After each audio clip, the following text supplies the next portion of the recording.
আমার ভাইয়েরা, আল্লাহ রব্বুল আলামিন যখন রুহুটাকে ডাক দিবেন, আল্লাহ তাআলার হুকুমে চলে যাবে। কথা বলেন ঠিক কিনা?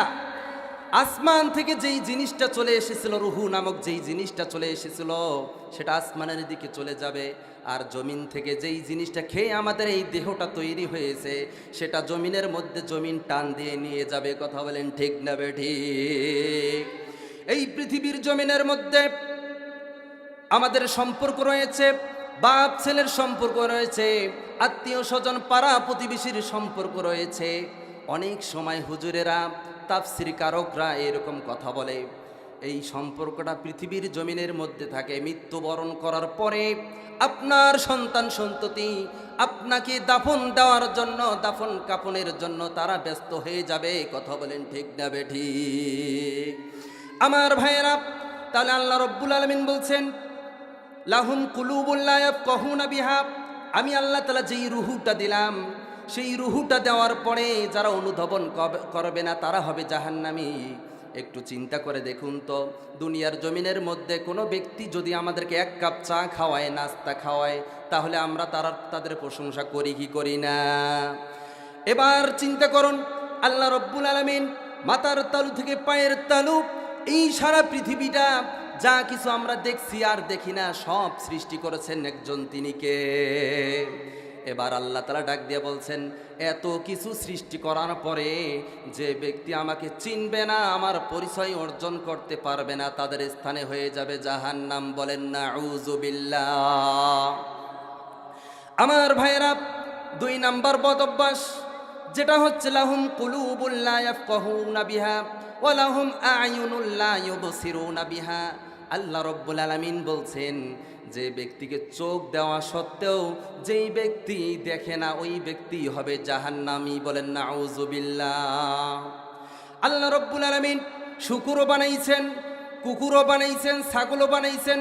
আল্লাহ তাআলা এগুলো বানানোর পরে তিনি বলছেন, এটা হালাল, এটা হারাম, এটা জায়েজ, এটা না জায়েজ। এই জিনিসগুলোর দিক নির্দেশন দিয়েছেন কে? আল্লাহ রব্বুল আলামিন বলেন, কোনো ব্যক্তি যদি মানুষের জায়গা আত্মসাৎ করে, মানুষের টাকা পয়সা আত্মসাৎ করে, আল্লাহ তাআলা বলেন, রে বান্দা, এগুলো হচ্ছে হারাম পন্থা। আর তুমি যেটা কষ্ট করে অর্জন করবে, কষ্ট করে যেটা তুমি অর্জিত করবে, সেটা হচ্ছে তোমার, সেটা তুমি ভক্ষণ করবে, সেটাই হচ্ছে তোমার। আর এই বিষয়টা তোমার হচ্ছে হালাল। বলেন সুবহানাল্লাহ। সবাই তাকবীর দেন, নারায়ে তাকবীর। বিশেষ মুফাসসিরের আগমন, কুমলাইবাসীর পক্ষ থেকে নারায়ে তাকবীর।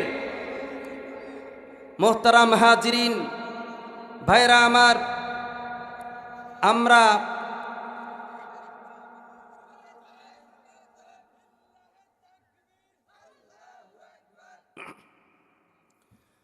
আমরা 3টে বিষয় নিয়ে আমরা আলোচনা করছি। কয়টা বিষয়?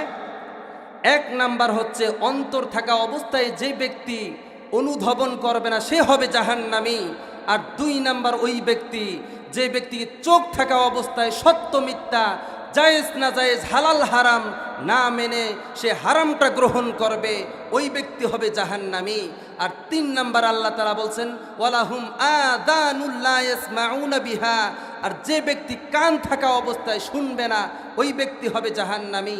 অতঃপর আল্লাহ তাআলা বলছেন, উলাইকা কাল আনআম। ওই ব্যক্তি হচ্ছে উলাইকা কাল আনআমি বাল হুম আদল উলাইকা হুমুল গাফিলুন। ওই ব্যক্তি জাহান্নামী, এই ব্যক্তি হচ্ছে চতুষ্পদ জন্তু, এর চেয়েও নিকৃষ্ট। বলেন নাউযুবিল্লাহ। বাল হুম আদল উলাইকা হুমুল গাফিলুন, এরা হচ্ছে গাফেলের অন্তর্ভুক্ত। মুহতারাম হাজিরিন, বিশেষ মুফাসসির চলে আসেন। আমি অনতি বিলম্বে আমার আলোচনাকে